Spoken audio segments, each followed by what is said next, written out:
You're listening to Heritage Radio Network.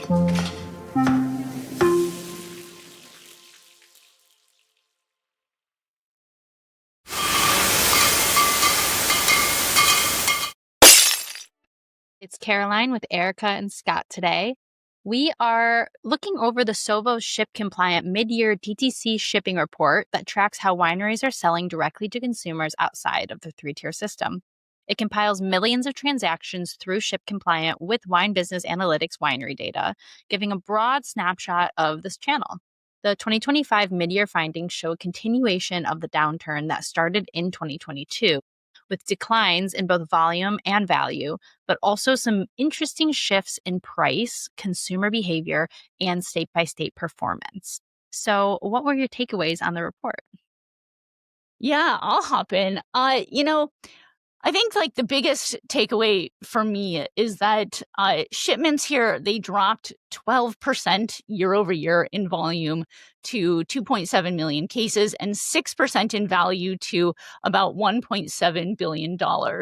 And this is the steepest mid-year contraction since 2018. So it really shows to me the DTC channel. It is not immune to wine categories' broader headwinds, and I think for wineries, the so what here is really that this is a reality check. Even in direct channel sales, which have long been considered a growth engine and really a margin protector for a lot of brands, that channel is facing the same pressures as the rest of the industry. So I think for wineries, it's like, okay, if your DTC program is flat or slightly down, you're actually performing in line with the rest of the market. But if you're growing, then you are beating the odds, right? And that's a story worth leaning into. Growth on DTC is like above average at this point. And it's not all kind of doom and gloom. There were some kind of bright spots in the report. So the average DTC bottle price in the United States has reached $52.68, and that is nearly 40% higher than it was in 2018, which is going back a bit, but that is very high, all things considered, considering what the average price in retail is, I believe, less than $10. So, this is a real interesting finding that when people are willing to buy online, they are willing to spend significantly more. And I think this is something that can really drive values for wineries that are looking to appeal to consumers with rare or higher priced offerings, limited edition releases, or sometimes even online only offerings. Yeah, absolutely. And something that stuck out to me was that the average wine order from each winery is up in quantity, meaning like 10 bottles per shipment is now the average, and that's an increase. So the average order is over $500. So it seems that people are trying to save on like shipping costs, but still switching up to more premium bottles. I mean, Napa's average now is almost at the $100 mark average, which I understand that Napa wine is expensive, but that was a little bit shocking to me reading this. And I have to give my home state a shout out. It was one of the only states that showed growth in the DTC market from 2% to 3%. I saw that. Michigan and Alaska. Michigan, I think, is just because it's a Midwest wine market on the rise. Alaska was forced growth based on a new law. So that was interesting to me because I see the wine industry or the wine drinking population growing here. But I always wonder if that's just because I'm existing in my bubble. And I got some proof this time. Yes, go Michigan.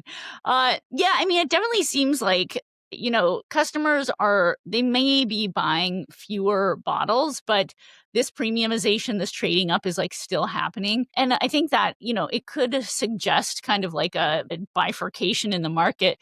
Really, we have like higher income consumers who are remaining like willing to spend money on these more expensive bottles. But, it also is the concern of like, okay, but does that say that like entry level buyers are dropping out of this market, right? So I think it's, right now the bright spot is in this premium positioning, but that's also sort of a red flag on accessibility, moving forward for future drinkers. So that's seems to be an area of concern in my mind. I think of like the key leading indicators here, and that this for further and further progression up the price point is somewhat concerning. Yeah, and away from the bigger wineries, the wineries that are 500,000 cases or more got hammered, like with shipments down, I think 24%.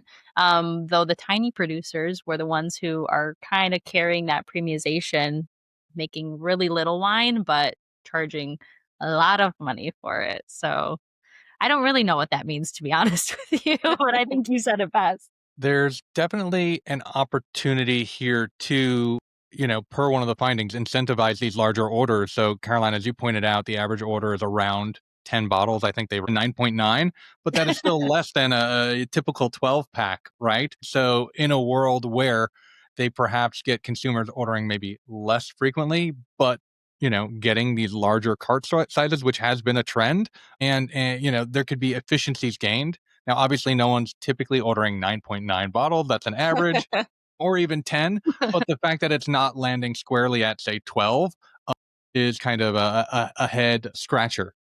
Definitely. I mean, shipping incentives around case purchases seems like a clear opportunity here. Like, that's a win for everyone, right? Like, I think that is something that is worth leaning into for brands that have not yet considered that.